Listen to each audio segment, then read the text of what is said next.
The United States and the European Union are going to work together to take concrete measures to reduce dependence on natural gas, period. We're going to invest in innovative solutions and technologies to make the switch from fossil fuels. All right, that was President Biden in Brussels today, announcing a new joint task force with the European Union that will reduce Europe's dependence on Russian oil. For more on this, let's bring in Oklahoma Congressman Markwayne Mullin. Congressman Mullin is a member of the House Energy and Commerce Committee. Congressman, good to see you.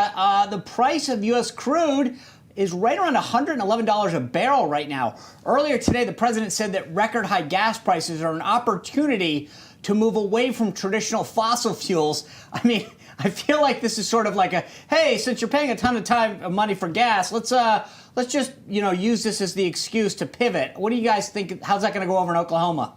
Well, what Biden does here is he uses American resources, American oil, as a last resource. Instead of the first resource, we use it as a last resource. I mean, Oklahoma could benefit greatly, and Oklahoma could help out Europe. We can help out Russia. If we were energy independent, we wouldn't see these fluctuations in gas prices. But what Biden's doing is using this crisis to push his socialist agenda, pressing the Green New Deal, moving us towards fossil fuels, or move us away fossil fuels to renewables. Well, Europe, I'm pretty sure Germany's already tried this before and it didn't work so well. Why don't we just turn the spigots back on? Why don't we just allow American workers to go back to work and control our own destiny when it comes to a strong economy and reliable energy at affordable prices?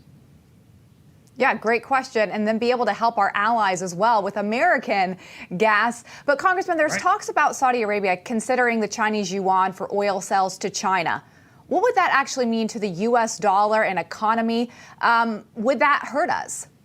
Well, China's whole goal right now is to move the world off the dollar. They know no one's going to use the yen, and so they're looking for another way to expense.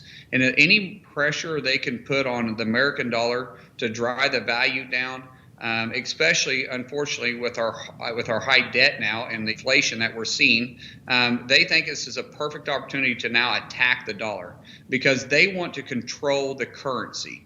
That's not where we want to be. And unfortunately, it's the Biden's policies that's leading us down this road. And he just continues to double down. I would have never thought when President Biden got in office that he could destroy our economy and our standings around the world in a year and just a few months. The funny thing about another funny thing happened today, I guess.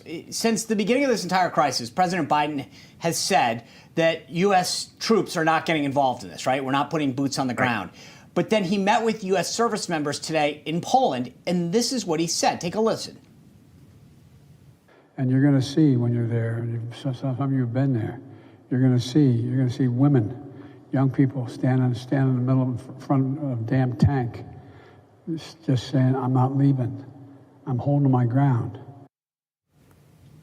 So, right, he keeps saying over and over again, this is what you're going to see when you're there. You're going to see this. You're going to see this, right?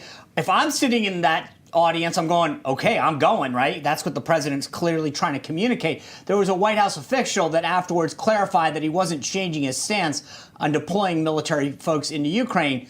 But, I mean, either this is a gaffe or this is a change in policy.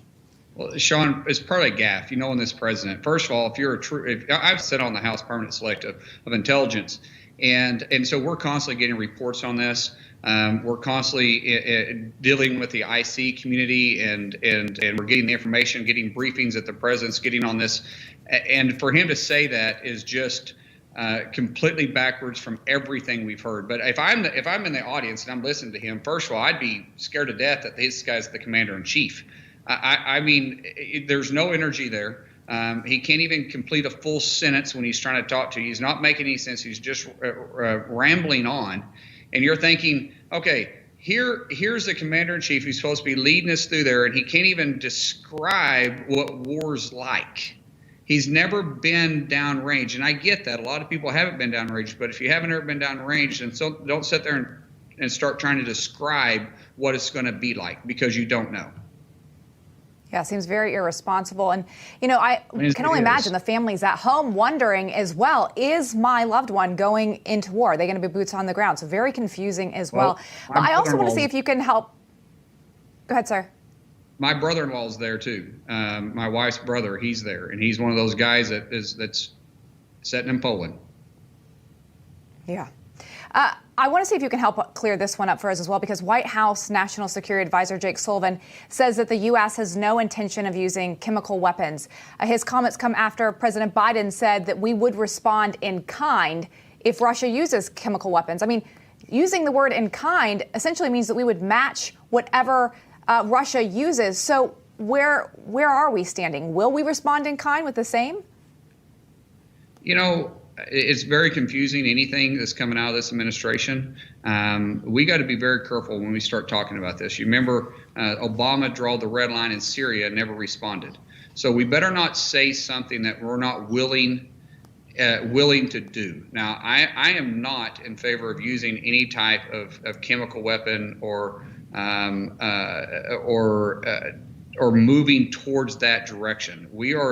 We're the leader of the world, and other people are going to follow suit. So if we were to do that, then we better make sure that's the last resort. But it is completely irresponsible to say something like that unless you're willing to go through it.